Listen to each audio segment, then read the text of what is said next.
There's often a lot of confusion in the occupational health and safety environment regarding a compliance certificate. What's important is a company actually compliant, and have they maintained their compliance status? The Department of Labour does not have an occupational health and safety compliance certificate requirement or template.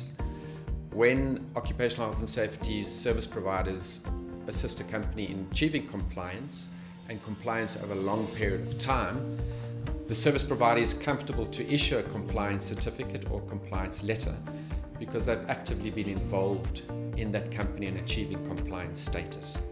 But there is no actual compliance certificate requirement, but rather compliance status.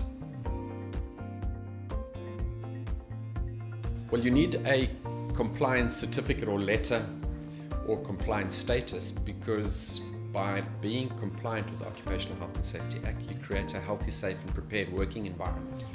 So should an incident or an accident occur, your occupational health and safety teams are able to respond appropriately and manage that incident. Accidents do unfortunately happen, and when they happen, your team needs to be prepared. The Department of Labour has inspectors in the field, and those inspectors go out and investigate all your serious incidents. Should an inspector arrive on scene and determine that a company is non-compliant with the Occupational Health and Safety Act, they will immediately issue notices of non-compliance. And depending on the severity of the non-compliance, may even go so far as to institute an investigation and a criminal case against the company. It doesn't necessarily have to be the company, it could be the CEO in the company, it could be a manager, or it could be an employee in the company that's been non-compliant with the OSH Act. This non-compliance will lead to an investigation and possible criminal prosecution, fine being issued, or even in severe cases jail time.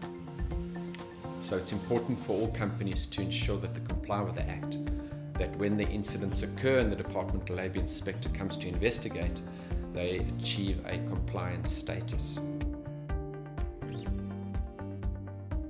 You would get your compliance certificate from a service provider that has implemented health and safety services into your company. An example of that would be they've done an occupational health and safety compliance assessment, a risk assessment of all the hazards in your workplace.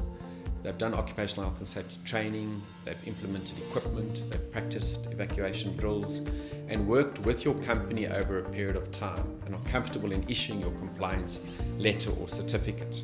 The occupational health and safety specialist who implemented the service would then prepare your motivation and submit it through to management to review and then sign off on your compliance letter and or certificate and issue it to the company for a specific date of compliance. Compliance certificates are not really valid for a certain period, but more valid at a certain date. So the certificate would be issued by the health and safety service provider at a specific date, that on that date the company was compliant. The problem with issuing it for a period of time is as soon as the service provider withdraws from the company, or the company change their status by implementing different things or not implementing compliance measures, then the certificate is actually not valid. So it's issued for a specific date. On a certain date, the company was found to be compliant with the Occupational Health and Safety Act. So the consequences of non-compliance are quite severe. A Department of Labour inspector would enter the workplace and determine non-compliance, and depending on the severity of the non-compliance, he would issue a notice to the company, and the notice would be a notice of contravention, a notice of prohibition or improvement, and then follow up after issuing the notice to see that the company has actually made the effort to rectify the non-compliance. If they don't rectify the non-compliance, then the Department of Labour would actually enter the workplace and may actually call upon the SAPS to help stop production within the work environment, or to use the SAPS as a means to enforce compliance. Apart from the Department of Labour entering the workplace and issuing a non-compliance notice, the risk to the company would be that non-compliance from an occupational health and safety perspective can lead to somebody being injured or even death in the workplace. the consequence of that serious non-compliance would be that the Department of Labour investigate the case, lay a criminal charge against the employer or the company, which could lead to prosecution, a criminal record, a fine, or even jail time, or both.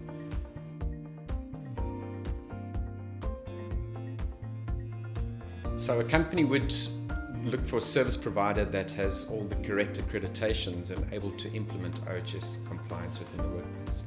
The company would have to have correct accreditation, so examples of that would be the Health and Welfare CETA, the Department of Labour, Resuscitation Council of South Africa, and other statutory bodies. Once you've sourced the right service provider, the service provider would then enter the workplace and work with your HR or your health and safety manager or one of your senior managers in performing an Occupational Health and Safety Act compliance assessment and actually get you a rating, a percentage of compliance.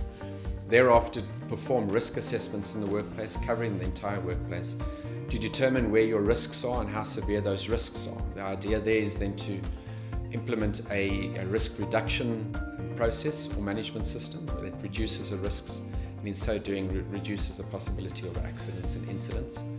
There would also be training, extensive training done across the company, training in first aid, firefighting, evacuation planning, health and safety rep and supervisor training. Occupational health and safety equipment assessment is then conducted, and that's in line with the Occupational Health and Safety Act, national building regulations and municipal bylaws. Equipment then is installed to meet all of these requirements, and the equipment's there for your occupational health and safety teams to utilize during emergencies and emergency evacuations. Lastly, the specialists are then liaise with management to ensure that management budget for occupational health and safety training and further requirements, service requirements, and budget to ensure that that compliance status is maintained moving forward. The health and safety service provider is also at this stage then able to issue a letter or certificate of compliance because they've ensured that compliance has been implemented, and the compliance certificate will be dated at that date of completion.